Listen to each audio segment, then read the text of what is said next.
अस्सलाम वालेकुम दोस्तों। आज हम बात करेंगे औलाद नरीना पे कि होम्योपैथी में बहुत बेहतरीन इलाज है औलाद नरीना के लिए। अगर आप एक्स वाई क्रोमोसोम पे वर्क इसी तरीके से कर लें तो जैसे हमारी मेडिसिन कुछ होती हैं जो आपके मिजाज को चेंज कर देती हैं, ऐसे ही हमारी मेडिसिन होम्योपैथी में हैं जिनका मैं नाम ही बताता हूँ। वो आपके सिस्टम को सारा चेंज करके उस पर हम औलाद नरीना पैदा कर सकते हैं। अच्छा, वो जो हमारी मेडिसिन है जैसे लेडीज़ के लिए हम CPA इस्तेमाल कराते हैं, और इसमें जेंट्स के लिए एग्नेस कास्टस आप ले आएँ। लैकोपोडियम अगर ठीक तरीके से हिस्ट्री लेके हम इस पे काम कर लें तो बेहतरीन इसके रिजल्ट्स आते हैं।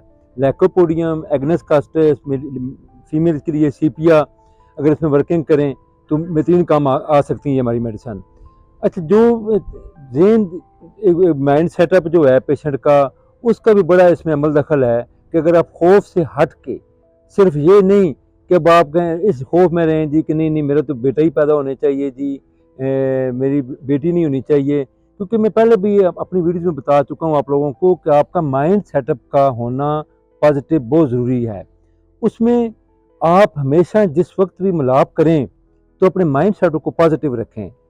वो दौड़ में ना शामिल हो कि नहीं जी नहीं बेटा हो बेटा हो।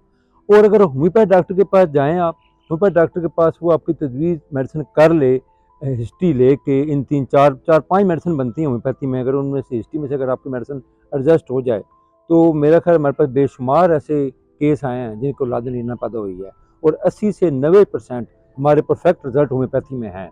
सिर्फ आपके हिस्ट्री देने का अंदाज, ये मेरी बात याद रखें कि आप हिस्ट्री कैसे देते हैं। होम्योपैथिक डॉक्टर को कंप्लीट हिस्ट्री दें, और होम्योपैथिक डॉक्टर अगर देने वाला हिस्ट्री किस तरीके से देता है तो इंशाअल्लाह ताला ये औलाद नरीना का कोई मसला ही नहीं है। Thank you.